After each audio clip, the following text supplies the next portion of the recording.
watching Yoga with Marcie, and I'm Marcie. In today's video, we are going to do some yoga moves and talk about how to get motivated. So in today's practice, I'm just going to go through the moves and be talking about my motivation. So follow along if you like. But I'm not going to explain what I'm doing because I want to just talk about the motivation piece. And so this is a very fitting video because I have not done yoga in, I don't know, like a week or more. It's been, I don't know. I say a while. I don't have a concept of time. It's been a while since I've done any yoga, and I mean, for good reason. Hi, Rayleigh. Hi. Can I help you? Can I help you, baby? Can you sit down? Thanks. I guess she did sit down, so that's something. Anyway, distracted by this dog that's breathing so loudly in my ear. Why don't you lay down, Rayleigh? No, that would be helpful. But anyway, if you saw my last video about doing yoga while you're on your period, that's lay down. Lay down. Lay down. Thank you. You know, if you've ever been on your period, you know that doesn't feel the greatest. And it's like, who wants to exercise or do yoga with lots of stretching around, like bending at the waist in your stomach, especially when you feel nauseous all the time. So I didn't, and that's fine. But now I was like, oh, I want to get some motivation back, and how am I going to do that? And so for me, there's a couple things that motivate me. Number one, making these videos, because I feel like if I can help anyone with anything, like that's a win. And I do know that, you know, me doing these videos, like I'm already helping one person because I'm helping myself. Oh my God, so weak. So, but that's my main thing. It's just, I just love helping people. And so if there's any way that I can make yoga more accessible, you know, share it with people who may want to, you know, do it for their mental health, or just encourage, you know, people of all sizes that they can do yoga too. That's my main goal. So like, honestly, literally having this camera right here, this dog is not very helpful, but having the camera here, to be honest, is one of my biggest motivations. Okay, well that's not very helpful because probably most of you don't want to do yoga in front of a camera, so not that helpful. My second motivation would be cute yoga clothes. And again, this may not be a motivator for everyone, but for me, I'm like, I bought these yoga pants and yoga tops, and I'm like, well, I need to wear them now. So obviously you could wear them in like casual wear or something as well. But for me, I'm like, well, I need to wear all this stuff I bought. So that's a motivator for me. Again, you might not like to buy cute yoga clothes, but for me, I like looking cute. And these are so soft. I love these leggings. So that's another motivator for me. Another one that is helpful, not this time of year, but is to actually, when I go do yoga outside at the park. So I don't take a class. I just like go to the park and do it myself, but being able to be outside and kind of just have some fresh air, and you just don't feel so alone when you're like doing it outside. And then I take the dog with me. Again, I'll have to show you. It's not easy. The dog is like, because I attach her to the hands-free leash, and so it goes excellently. But yeah, definitely doing yoga outside, which is not helpful because it's like winter. That's another one that helps me. The other one would be listening to music. If you've got like a bop and beat that works for you, you know, that works. Or if you like more soothing, like classical instrumental music, sometimes music can kind of help me get in the mood a little bit and kind of get me going. And then there's also, of course, watching videos of other people doing yoga, like watching me or any other person that does yoga on YouTube, or, you know, any other fitness app that you have. It definitely, I think, is motivating because, again, it doesn't feel like you're doing it alone. And especially if you're just starting out, I mean, which really, realistically, me too, I am no expert in this yoga stuff, clearly. It helps to have like someone to follow along with, because otherwise if you're just trying to do stuff off of like a book or like written text, it's hard sometimes to really understand, you know, what the poses are all supposed to be. So that's really helpful for me. I will say, like I've said before, I have never taken a yoga class, but I have heard that people love it. Like being able to have the instructor who actually knows what the hell they're doing and having that kind of just class atmosphere where you really aren't alone, because there's other people who are doing the same thing right next to you. You can see them struggling if they are. You can ask the teacher for help, you know, all that kind of stuff. So it's definitely one of those things where, you know, everyone is different and if what works for them. Because the other recommendation I have in terms of motivation is really making it the barrier to entry very low. And by that, I mean, I have everything set up here in my spare room. And so I literally even like leave the mat out, even though the dog like messes it up a lot and gets dog hair all over it. But I will like specifically leave it out just so that I like don't have an excuse to not do it. Like I leave all this out all the time, and so by having it in this kind of, I don't know why I did this. I don't know what I'm doing. I'm just making this up. By having it out and like easily accessible in the other room, like it's a very low bar, a low barrier to entry, because I don't have to like sign up for a yoga class. I don't have to pay money. I don't have to drive there. I don't have to go for a certain time. I don't have to commit to 60 minutes, because 60 minutes of yoga sounds horrible. I don't know who would want to do that. Not me. I can't do 60 minutes. I mean, I know that's like some of it's warm up and cool down, but that's too much yoga for me. Ain't nobody got time for that. So that's another thing why I like doing videos or just making up my own workouts, because you can make it however you're going to do. 10 minutes, 5 minutes, 20 minutes, you know, 30 minutes, kind of whatever fits into your schedule. I think that's why I think is the beauty of yoga and the flexibility of it, because you can do kind of whatever you want to kind of make it work for your schedule. And so yeah, that's for me what works the best. Again, some people have zero motivation when doing yoga by themselves, and so going to a class is actually more helpful. For me, I work from home, so I'm like by myself all the time, and I have to be like motivated to work from home, and so I'm used to kind of having that motivation. However, I'm not always very motivated when it comes to doing yoga, because I actually took an almost 2-year break, maybe 1.5 years or more break from doing yoga. I was doing it really regularly, and then I took a long break, which I think I've talked about before, but it's not easy to get motivated at all. And that's why my last tip, or whatever, an additional tip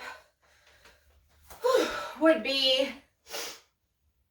really to just listen to your body and listen to yourself and your mental health, because, you know, I don't know.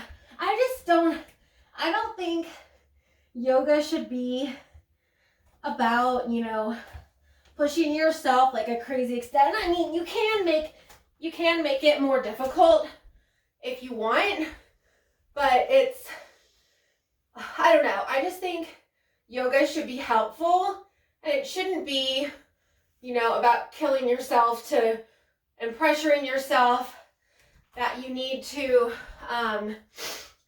do all of these things or whatever. So I don't know. For me, I just like to not set the expectations too high, and then that I feel like is helpful for me personally anyway.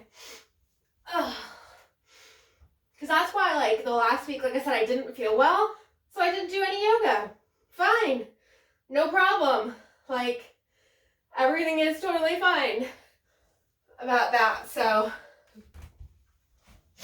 that's why I think it's always good to listen to your body, and especially like modify things, because if like maybe you thought you could do something more and then you actually go to do it and then your body's not feeling it that day, or, you know, like I said, mentally, emotionally, physically, whatever it might be, it's not your day.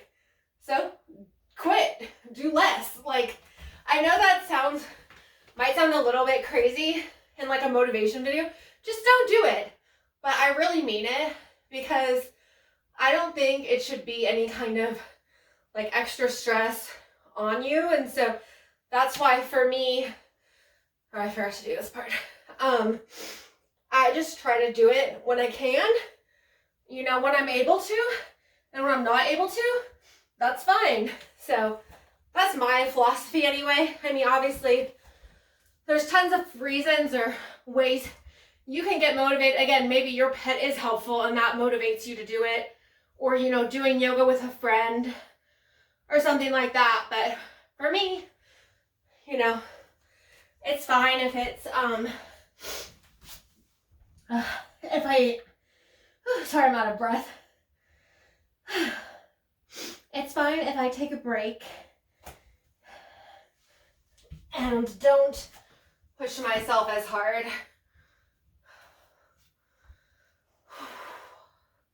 I'm gonna try this one.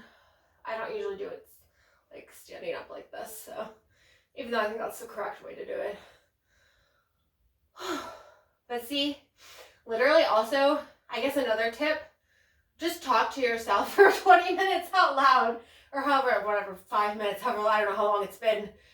And it goes by pretty quick. So people might think you're a little crazy, but I'm sure everyone thinks I'm crazy anyway, because I am literally talking to myself. There was a dog here, but she's not really listening. But yeah, I don't know. I think we put too much pressure on ourselves when it comes to exercise, and I feel like yoga is just its own like thing, in that I think while it can be very, you know, exercising and like really help from a physical standpoint, like I've actually, in the past, I've lost a significant amount of weight just from doing yoga.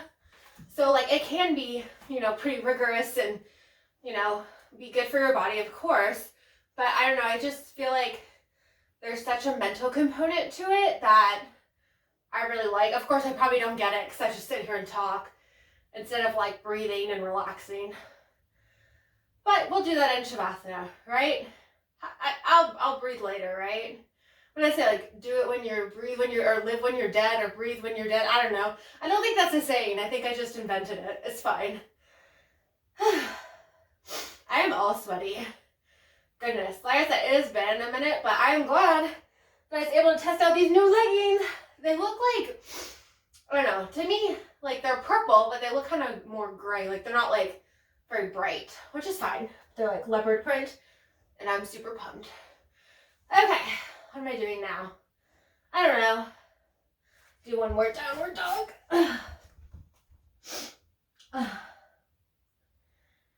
Another thing, with, you know, I wasn't feeling well with, you know, my period, and then my hands have been hurting again I don't know if you've seen any of my videos about that, but I've had hand pain in the past.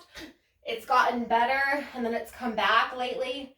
And so that's why my hands have been hurting a lot. And so I haven't been really wanting to do a lot of yoga, even though the things that you do on yoga is really mostly like pressure on your wrists, which is not where my hands hurt. My hands hurt like, I know you can't see, it's like far away. Like, and my knuckles, like the tops of my fingers, like it just in gripping things.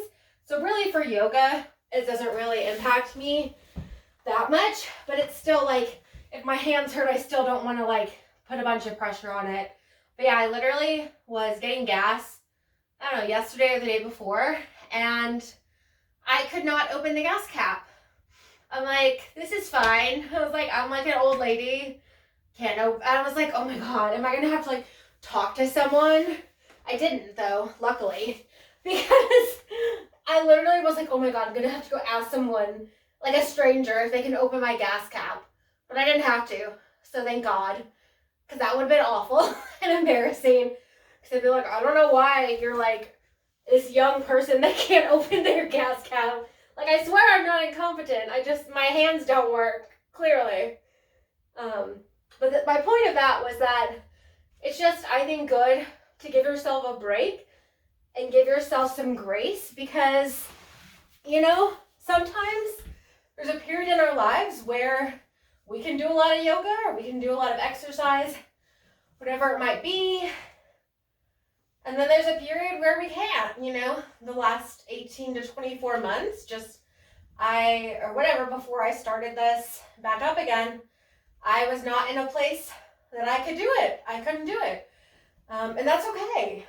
And that's fine. And so that's why I feel like it really is about just doing whatever feels good for you and what works for you. You know, there might be a number of different poses or different kind of rhythms, different lengths of workouts that feel good for you. And that's why I really just encourage everyone to adapt, you know, to their own bodies, their own minds, their own styles, and really just do what works for them. Because I really truly believe there's no, you know, one formula, you know, when it comes to anything, of course, but when it comes to yoga, I don't think, okay, just do these sets of videos or exercises and like, okay, you're going to be magically cured, especially for me, since I'm primarily doing it for my mental health, but I'm also doing it for my chronic pain. So it's just kind of, everyone has, you know, their reasons, their motivations, and that's okay. And so honestly, if you have zero motivation to do yoga, if you literally never do yoga, and all you do is watch me do yoga and have my dog come in the shot and mess it up, that's fine. Like, don't do it if you don't want to do it. That's my thing, is like, don't pressure yourself. Like, who cares? Like, life is too short to like pressure yourself into doing things you don't want to do. And so for me, I actually do enjoy yoga, but I enjoy it when I have the mental and physical energy to do it, and then the time and everything. But sometimes I'm just fucking exhausted, you know, from life. And, you know, if I have like a bad panic attack, I'm not going to want to do yoga, because I'm going to be so exhausted. Just, I don't know if you've ever had a panic attack, but your body is just so like drained, and it's like impossible really to do anything else. And so that's why I just give myself a break. And yeah, I say, if you don't want to do it, if you don't feel motivated, oh well, fuck it. Again, I know it's like, probably sounds like bad advice, but I'm definitely of the mindset that, you know, oh gosh, you know, that you do, you know, what you can, when you can, and whatever you do is okay. If you do 1 minute of yoga, if you do one pose a day, like if that's what feels good for you, good, then do it, you know. If you want to do an hour of yoga a day, I mean, don't know why you would want to do that, but if you want to, great, do that. But anyway, with that all being said, I am exhausted, so I'm going to do Shavasana pose. I don't know if anyone was able to follow along with me because I know I wasn't like saying what I was doing, but I am sweaty. I'm going to take a couple deep breaths. Apparently Rayleigh, my dog, will take a couple deep breaths. Oh my God, she's panting so loud. Why are you panting so loud, Rayleigh? Why are you so loud? Come here. Come here. Okay, don't come here. She never listens to me anyway, so I don't know why I thought she would. Okay. You know, as always, you can stay here as long as you like. I'm going to roll up, try to be easy on my hands to get into our sitting pose. As usual, my hair is a disaster. Always gets messed up, but that's okay. Rayleigh, you want to be in the video? Come here. Come here. Come here, Rayleigh. Look. She's not looking. Rayleigh, come here. Hey, silly. Say hello. She's not saying hello. That's okay. But anyway, thank you so much for watching, and stay well, my friends.